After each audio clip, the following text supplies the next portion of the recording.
আমরা প্রায়ই অসুস্থ হয়ে থাকি, কিন্তু কখনো কি ভেবে দেখেছি কেন আমরা অসুস্থ হই? আমরা অসুস্থ হই বিভিন্ন রোগের কারণে। কোথা থেকেই বা আসে এই রোগ? এই রোগ আমরাই সৃষ্টি করি আমাদের শরীরে বিভিন্ন অনিয়মের মাধ্যমে। তার মধ্যে সবচেয়ে উল্লেখযোগ্য অনিয়মটি হলো পর্যাপ্ত পরিমাণে খাদ্য চাহিদা পূরণ না করা কিংবা অস্বাস্থ্যকর খাদ্য গ্রহণ করা, যেমন তেলে ভাজা খাবার, চিনিযুক্ত খাবার। বিশেষ করে এখন যেহেতু রমজান মাস, তাই এই ধরনের খাবারগুলো খুব বেশি পরিমাণে দেখা যায়। যদিও এসব লোভনীয় ও সুস্বাদু খাবারগুলো দেখলে নিজেকে সামলে রাখা কঠিন, তবে স্বাস্থ্যের কথা ভেবে এসব খাদ্য এড়িয়ে চলাই ভালো।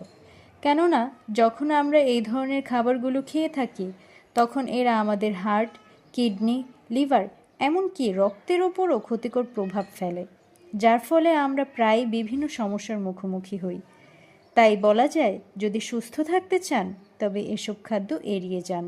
তৈলাক্ত এবং চিনিযুক্ত এসব খাবারের বদলে ইফতারের মেনুতে স্বাস্থ্যকর কিছু খাবার রাখতে পারেন, যেমন বিভিন্ন ধরনের ফল, স্যালাইন, স্যুপ, স্বাস্থ্যকর উপায়ে রান্না করা বুট ইত্যাদি। নিজে সুস্থ থাকি, সকলকে সুস্থ থাকতে সহায়তা করি।